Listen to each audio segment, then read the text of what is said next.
Hi again, this is Anna Stevens, author of the Godblind Trilogy.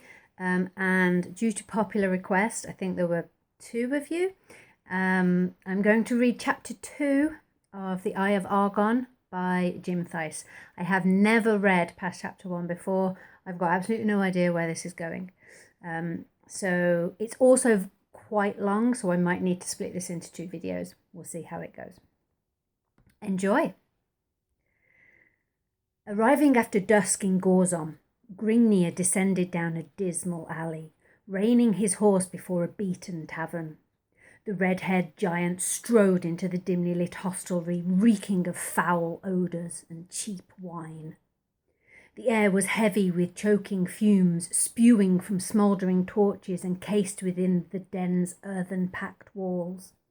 Tables were clustered with groups of drunken thieves and cutthroats tossing dice or making love to willing prostitutes. Eyeing a slender female crouched alone at a nearby bench, Gringnir advanced, wishing to wholesomely occupy his time. The flickering torches cast weird shafts of luminescence, dancing over the half-naked harlot of his choice. Her stringy orchid twines of hair swaying gracefully over the lithe, opaque nose as she raised a half-drained mug to her pale red lips. Glancing upward, the alluring complexion noted the stalwart giant as he rapidly approached. A faint glimmer sparked from the pair of deep blue ovals of the amorous female as she motioned toward Gringnir, enticing him to join her. The barbarian seated himself upon a stool at the wench's side, exposing his body, naked save for a loincloth, brandishing a long steel sword, an iron-spiraled battle helmet, and thick leather sandals to her unobstructed view. "Thou hast need to occupy your time, barbarian?" questioned the female. "Only if something worth offering is within my reach," stated Gringnir, as his hands crept to embrace the tempting female, who welcomed them with open willingness. "From where do you come, barbarian, and by what are you called?" gasped the complying wench, as Gringnir smothered her lips with the blazing touch of his flaming mouth. The engrossed Titan ignored the queries of the inquisitive female, pulling her towards him and crushing her sagging nipples to his yearning chest. Without struggle she gave in, winding her soft arms around the harshly bronzed hide of Gringnir's corded shoulder blades, as his calloused hands caressed her firm, protruding busts. "You make love well, wench," admitted Gringnir as he reached for the vessel of potent wine his charge had been quaffing. A flying foot caught the mug Gringnir had taken hold of, sending its blood-red contents sloshing over a flickering crescent, leashing tongues of bright orange flame to the foot-trodden floor. "Remove yourself, sirrah! The wench belongs to me," blabbered a drunken soldier, too far consumed by the influences of his virile brew to take note of the superior size of his adversary. Gringnir lithely bounded from the startled female, his face lit up to an ashen-red ferocity, and eyes locked in a searing, feral blaze toward the swaying soldier. "To hell with you, braggart!" bellowed the angered Icorian as he hefted his finely honed broadsword. The staggering soldier clumsily reached towards the pommel of his dangling sword, but before his hands ever touched the oaken hilt, a silvered flash was slicing from the heavy air. The thews of the savage's lashing right arm bulged from the glistening bronzed hide as his blade bit deeply into the soldier's neck, lopping off the confused head of his senseless tormentor. With a nauseating thud, the severed oval toppled to the floor as the segregated torso of Gringnir's bovine antagonist swayed, then collapsed in a pool of swirled crimson. In the confusion, the soldiers' fellows confronted Gringnir with unsheathed cutlasses, directed toward the latter's scowling makeup. The fool should have shown more prudence. However, you shall rue your actions while rotting in the pits, stated one of the sprawled soldiers' comrades. Gringnir's hand began to remove his blade from its leather housing, but retarded the motion in face of the blades waving before his face.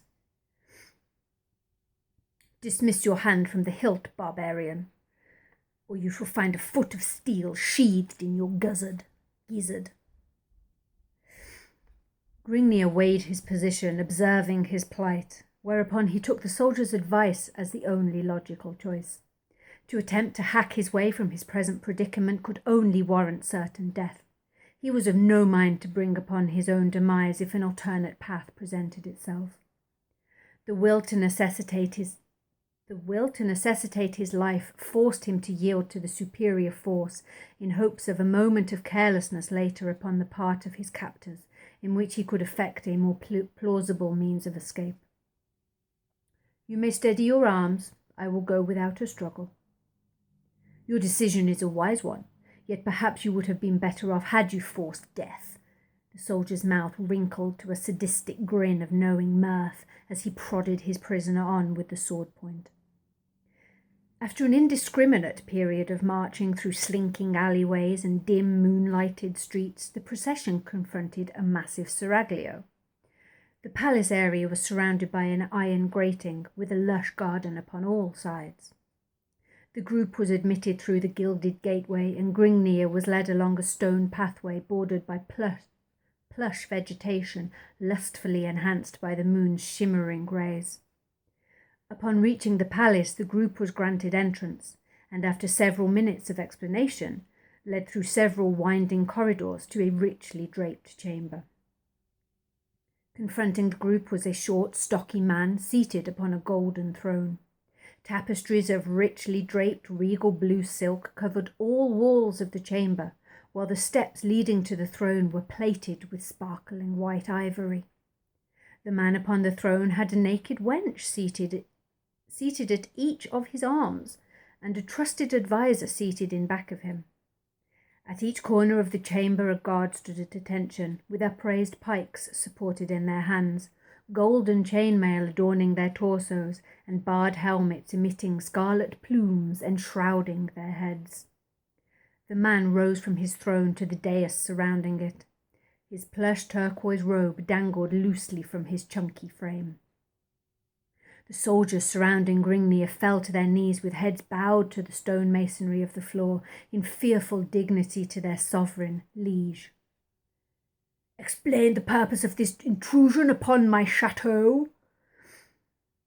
Your Serenity, resplendent in noble grandeur, we have brought this yokel before you. The soldier gestured toward Gringnir. For the redress of your all-knowing wisdom in judgment regarding his fate. Down on your knees, lout, and pay proper homage to your sovereign, commanded the pudgy noble of Gringnir. By the surly beard of Mirific, Gringnir kneels to no man, scowled the massive barbarian. You dare to deal this blasphemous act to me? You are indeed brave, stranger, yet your valour smacks of foolishness. I find you to be the only fool, sitting upon your pompous throne, enhancing the rolling flabs of your belly in the midst of your elaborate luxury, and the soldier standing at Gringnir's side smote him heavily in the face with the flat of his sword, cutting short the harsh words and knocking his battered helmet to the masonry with an echoing clang. The paunchy noble's sagging round face flushed suddenly pale, then pastily lit up to a lustrous cherry-red radiance. His lips trembled with malicious rage while emitting a muffled, sibilant gibberish. His sagging flabs rolled like a tub of upset jelly, then compressed as he sucked in his gut in an attempt to conceal his softness. The prince regained his stature, then spoke to the soldiers surrounding Gringnir, his face coming to an ugly expression of sadistic humour. Take this uncouth heathen to the vault of misery, and be sure that his agonies are long and drawn out before death can release him." "As you wish, sire. Your command shall be heeded immediately," answered the soldier on the right of Gringnir, as he stared into the barbarian's seemingly unaffected face.